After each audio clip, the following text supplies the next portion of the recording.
Do you want to make your next run easier? Well, listen up.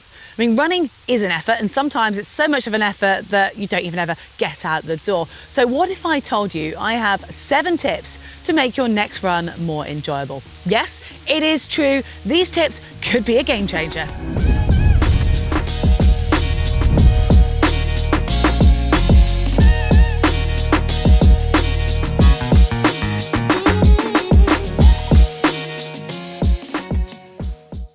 I'm going to start off with an obvious tip. Plan your route wisely.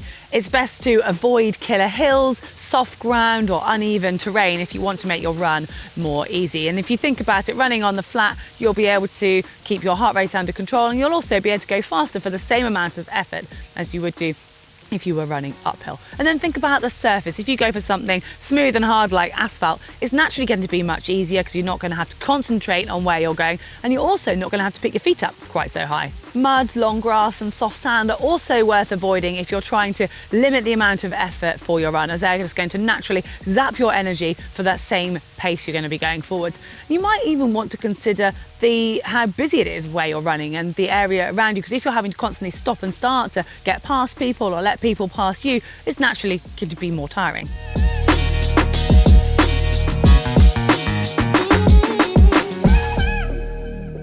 If you're a cyclist, I expect you do this already, but actually checking what the weather's supposed to be doing for that day can help you prepare for your run ahead. And I know I'm starting to sound very British, but I personally am a little bit obsessed with the weather when it comes to working out my training, and so much so that I will actually move my run to a period of the day when it suits me more. So if you are someone that lives somewhere where the weather changes all the time, like here in the UK, then it is worth just keeping an eye on that and working out when the conditions are preferable to you. For me, that's anything avoiding the rain.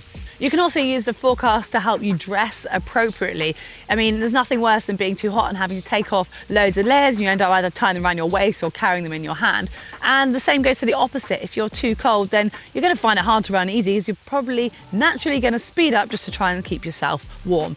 And this might be a little extreme and maybe best left to the cyclist, but if you're really obsessed and you want a really easy run, then check the wind direction. If you're doing a loop that's sheltered for one section and exposed for the other, make sure you run with a tailwind on the exposed bit, and then you go for the shelter when you've got a headwind.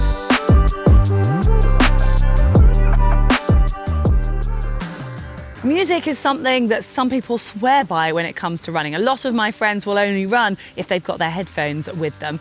And there's no physical effect, but it's a psychological effect that can help make your run easier. So it's how it feels. And you might want to think about what tracks you've got. If you are doing a really easy, light run, then maybe you don't want some heavy metal music, because that could end up motivating you and just making you run faster and faster without even realizing it.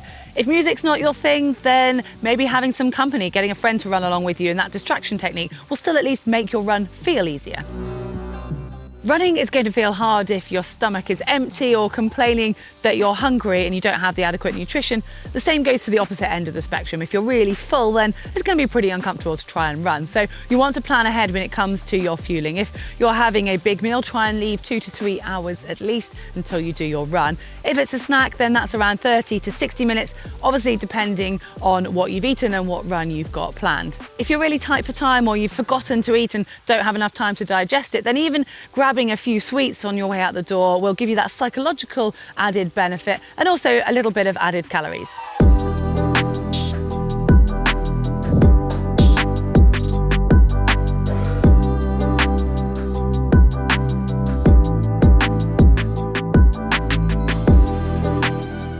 This flows on quite nicely from what you eat, as when you can run is quite often dictated by what you've previously had nutrition-wise that day.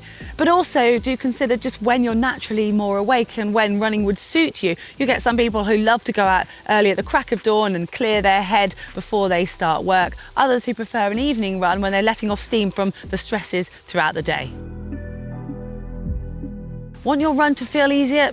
How about trying to leave your watch at home? Not everything has to be put online and shared, and it might sound daunting to run without a watch, but when you leave that pressure behind of other people knowing how fast you run or how far, it might suddenly just feel that much easier, and you never know. You might even end up running faster without knowing it. Not that we'll ever know. On this point, if you do want to run with a watch, then do your best to not look at it and forget about speed. If you want your run to feel easier, simply slow down. It's not always a bad thing.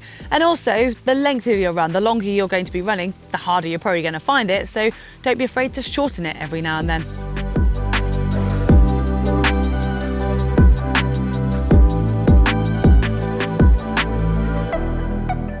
This final one is more of a psychological tip. It's one that will help your run seem easier, or at least be easier to get going in the first place. So give yourself some sort of incentive for the end of your run, whether that's just the thought you're gonna have a hot bath when you get home, or you've got a nice meal to look forward to.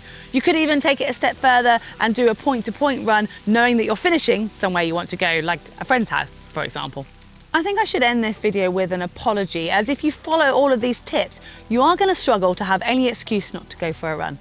Although I can still think of one or two, I'm just not going to share them with you. Well, hopefully you have enjoyed it. Give us a like, and remember, you can follow us on social media, and you can also subscribe to us here on YouTube.